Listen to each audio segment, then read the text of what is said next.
Hello everyone, this is Raman Tiwari. आज हम लोग फ्लूइड प्रेशर जो हमारा चैप्टर था उसके नेक्स्ट लेक्चर में जुड़ चुके हैं।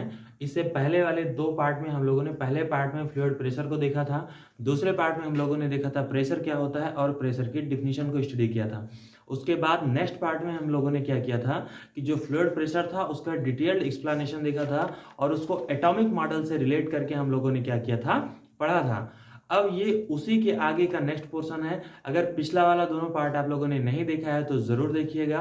उन दोनों वीडियोस का लिंक आपको नीचे डिस्क्रिप्शन में मिल जाएगा। तो चलिए आज की वीडियो में हम लोग देखते हैं जो द्रव स्तंभ होता है, लिक्विड कॉलम होता है, उसके कारण जो फोर्स होता है, दाब होता है, उसी को हम लोग उसी का जो थ्योरी होता है उसको हम क्या करेंगे, स्टडी करेंगे। यानी कि हम लोग इस चैप्टर में इस वीडियो में स्टडी करेंगे pressure due to liquid column. चलिए शुरू करते हैं। लोग आगे शुरू करते हैं तो हम लोग आगे का जो टॉपिक है उसको देखते हैं कि जो हमारा तरल होता है, तरल के स्तंभ के कारण दाब, तरल के स्तंभ के कारण दाब, इस बात पे आप थोड़ा सा गौर कीजिएगा। स्तंभ यानी कि स्तंभ से जनरली तो खंभे से लिया जाता है, लेकिन हम लोग यहाँ पे बात कर रहे हैं एक सिलेंडर की। सिलेंडर यानी कि बेलन की, एक ऐसे बेलन की जो द्रव में है और द्रव से ही बना हुआ है, ऐसे बेलन की बात करते हैं। जैसे आप देख सकते हैं कि ये जो भी कैमरा रखा हुआ है जो शूट कर रहा है, और हमारे और कैमरे के बीच में बहुत सारी हवा क्या है, भरी हुई है वातावरण की। इसमें हम लोग किसी भी आकृति की कल्पना कर सकते हैं।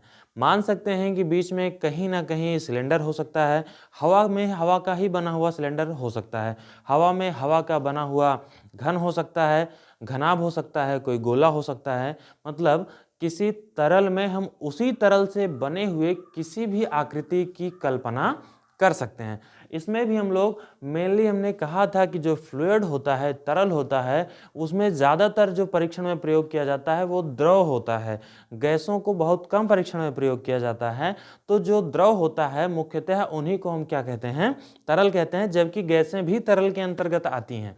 तो इस वाले हेडिंग में या अगला जो पार्ट है हम उसमें देखते हैं कि द्रव के भीतर स्थित किसी बिंदु पर दाब। पहले हम लोगों ने बात किया कि तरल स्तंभ के कारण दाब, उसी के अंतर्गत ये एक छोटा उसका पार्ट है, उसकी सब हेडिंग है, जिसमें हम क्या देखेंगे कि जो हमारा द्रव होता है उसके भीतर कोई स्तंभ है जिसके कारण उस पर दाब। आप ऐसा समझ सकते हैं कि अगर मैं किसी द्रव में खड़ा हूं तो मेरे संपर्क में जो दबाव है, जो दबाव है द्रव में, द्रव मेरे संपर्क में जो भी द्रव है उसका जो दबाव है मुझ पर, वो उतना ही होगा जितना कि मेरे शरीर के ऊपर जिस भी भाग में वो कांटेक्ट में है उस पर एक उसी एरिया का एक सिलेंडर बना दिया जाए, और वो सिलेंडर जितना प्रेशर अप्लाई करेगा उतना ही प्रेशर में उस द्रव में खड़े होकर क्या करूँगा, महसूस करूँगा।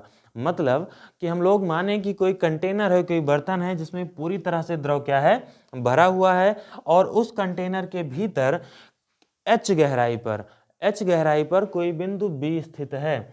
इस बिंदु बी के चारों ओर एक, इसको केंद्र मान के इसके चारों ओर हम क्या करते हैं, एक वृत्त की रचना करते हैं। वृत्त जो होता है वो एक निश्चित दूरी होती है, जो केंद्र से निश्चित दूरी पे चारों तरफ क्या किया जाता है, बनाया जाता है। इसे हम क्या कहते हैं, वृत्त कहते हैं। एक वृत्त को क्या करते हैं, खींचते हैं, और इस वृत्त से इसको एच ऊंचाई तक क्या करते हैं, हम लोग एज्यूम करते हैं, एच ऊंचाई तक कल्पना करते हैं। तो हम लोग देखेंगे कि ये जो आकृति हमें मिलती है वह एक तरह का क्या होता है, बेलन होता है, जो कि उस द्रव में स्थित है और उसी द्रव का ही बना हुआ भाग है। ठीक है ना।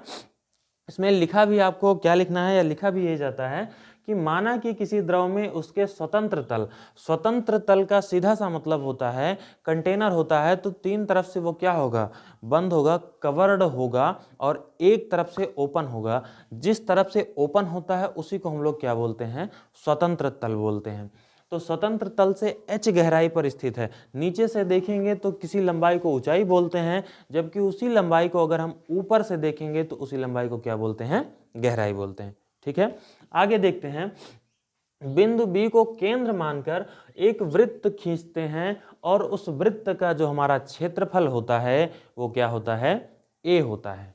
जो ए क्षेत्रफल का वृत्त होता है, इस पे h ऊंचाई जब हम एज्यूम करते हैं तो ये एक बेलनाकार आकृति का रूप धारण कर लेता है, जिससे एक बेलनाकार स्तंभ का क्या होता है, निर्माण होता है। और बिंदु B पर उतना ही बल लगता है जितना कि ये बेलनाकार स्तंभ भी उस बिंदु पर क्या करता है, लगाता है। इन अदर वर्ड्स, दूसरे शब्दों में हम कह सकते हैं कि जो द्रव द्वारा आरोपित बल होता है वो स्तंभ द्वारा लगाए गए बल के क्या होता है, बराबर होता है। अब ये जो हमारा बेलनाकार स्तंभ है इसका हम लोग क्या निकालेंगे, आयतन। तो बेलनाकार स्तंभ, स्तंभ का आयतन, आयतन यानी कि V, इंग्लिश में हम लोग आयतन को बोलते हैं वॉल्यूम, और V इक्वल टू हो जाता है क्षेत्रफल गुणे ऊंचाई, क्षेत्रफल गुणे ऊंचाई, क्षेत्रफल गुणे ऊंचाई यानी कि A इंटू एच। यहाँ से आपको एक चीज़ और निकल के आएगी, आपको देखना चाहिए, बहुत इंपॉर्टेंट चीज़ है, वो ये है कि जो A है वो बेस का है, और बेस हमारा एक सर्किल के शेप का है, और जो सर्किल होता है उसका एरिया होता है पाई आर स्क्वायर, और जो मल्टीप्लाइड में h है, अगर h से मल्टीप्लाई कर दें तो ये हमारा फार्मूला बन जाता है पाई आर स्क्वायर h, जो कि हम लोग मेंसुरेशन में क्या करते हैं, याद करते हैं। तो कोई भी फार्मूला होता है वो डेराइव होता है, तो यहाँ से आपका मेंसुरेशन का भी एक फार्मूला डेराइव हो जाता है। इससे आप क्या कर सकते हैं, इससे याद कर सकते हैं, रिमेंबर कर सकते हैं। लेकिन हम लोग पाई आर स्क्वायर यहाँ पे पुटअप नहीं करेंगे, ये सिर्फ और सिर्फ आपके नॉलेज के लिए यहाँ पे मेंशन किया गया था।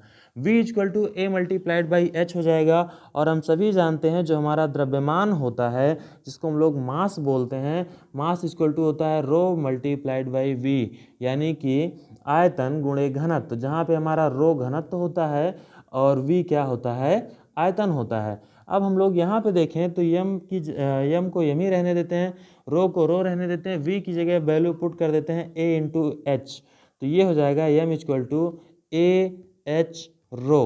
अब आगे अगर हम लोग देखें तो W बराबर होता है mg, W बराबर क्या होता है, mg, m की जगह वैल्यू उठा के रख दें तो AH rho multiplied by g, या W इक्वल टू हो जाएगा AH रो g। ये बात क्या निकल के आ गया, वो जो बेलनाकार स्तंभ था उसका भार निकल कर आ गया। अब हम सभी लोग जानते हैं कि जब हम सभी लोग जानते हैं कि जब कोई स्तंभ होता है या कुछ भी, कोई भी इस दुनिया में पिंड होता है, कोई कण होता है, तो जब वो ग्रेविटी की प्रेजेंस में होता है, हम लोग कोई एक्सपेरिमेंट ग्रेविटी की प्रेजेंस में करते हैं, तब हम लोग जो हमारी वेट होता है, जो हमारा वेट होता है, उसी को हम लोग क्या मानते हैं, फोर्स मान लेते हैं। तो ये जो W है यहाँ पे लिखेंगे, जब यह परीक्षण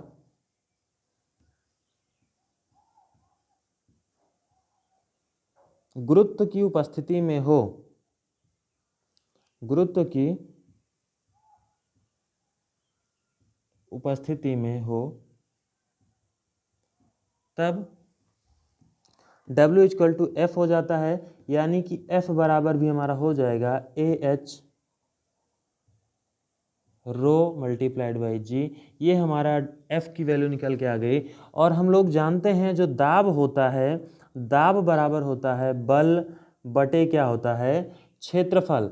दाब बराबर बल बटे क्षेत्रफल होता है। यहाँ पे वैल्यू अगर उठा के रख दें तो दाब को P से प्रेजेंट करेंगे, बल हो जाएगा AH रो इंटू जी अपान A से A कैंसिल आउट हो जाएगा, और P इक्वल टू हो जाएगा rho GH। P equal to हमारा क्या हो जाएगा, रो GH। यहाँ पे एक चीज़ देखने वाली ये है कि जो हमारा P है, यानी कि जो दाब है, वो तीन बातों पर निर्भर करता है। एक तो घनत्व, जिसको हम लोग रो से प्रेजेंट करते हैं, दूसरा गुरुत्वीय त्वरण, जिसको हम लोग G से प्रेजेंट करते हैं, और तीसरा होता है हमारी क्या, ऊंचाई। ऊंचाई यानी कि वो बिंदु कितनी गहराई पर स्थित है। अब एक कॉमन सी बात सोचने वाली यह है यहाँ पे कि जो द्रव होता है, द्रव अगर कोई टब है या कोई कंटेनर है, उसमें कोई भी लिक्विड भरा हुआ है, चाहे पानी भरा हो, चाहे कोई तेल भरा हो या कुछ और भरा हो, किसी भी तरह का कोई लिक्विड उसमें फिल हो, तो हम किसी भी बिंदु की गहराई को घटाए बढ़ाएंगे, ना कि द्रव को बदलेंगे। अगर द्रव को नहीं बदलते हैं तो उसका घनत्व क्या होता है, नहीं बदलता है। उस दशा में जो हमारा रो होता है ये एक कांस्टेंट की तरह क्या करता है, व्यवहार करता है। और इसके अतिरिक्त जो जी होता है, जी यानी कि गुरुत्वीय त्वरण, गुरुत्वीय त्वरण भी उस ग्रह पर निर्भर करता है, उस प्लेनेट पर निर्भर करता है जिस प्लेनेट पर यह परीक्षण हो रहा होता है। तो हम लोग यह परीक्षण पृथ्वी पर ही करते हैं। ऐसा नहीं होता है कि एक परीक्षण मंगल पर करेंगे, दूसरा उसके अगले का परीक्षण बुध पर, तीसरा शुक्र पर, चौथा शनि पर, पांचवा वापस चंद्रमा पर आकर करेंगे और छठा परीक्षण कहाँ करेंगे, पृथ्वी पर। ऐसा तो संभव है नहीं।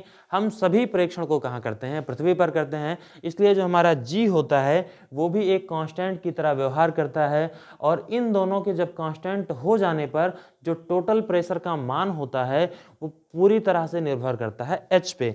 यानी कि यहाँ से एक बात निकल के आती है कि जो पी है वो प्रोपोर्शनल टू क्या है, एच है। क्या है, एच। लेकिन अब हम लोग आगे देखते हैं तो इससे ये बात यहां पे लिख सकते हैं कि जो हमारा दाब होता है, कहां पर दाब होता है, दाब होता है द्रव में स्थित किसी बिंदु पर, द्रव में स्थित किसी बिंदु पर दाब, दाब बिंदु की गहराई पर निर्भर करता है। बिंदु की कहां निर्भर करता है, गहराई पर निर्भर करता है। अब एक चीज यहाँ पे नोटिस करने वाली बात ये है कि ये जो प्रेशर है ये गेज प्रेशर है। गेज यानी कि अनुमानित प्रेशर है, जो कि केवल और केवल द्रव के आधार पर हम लोगों ने इसकी गणना की है। अगर हम लोग एब्सोल्यूट प्रेशर निकालेंगे यानी कि कुल दाब निकालेंगे तो कुल दाब में हम लोग वायुमंडलीय दाब को भी क्या करेंगे, जोड़ देंगे।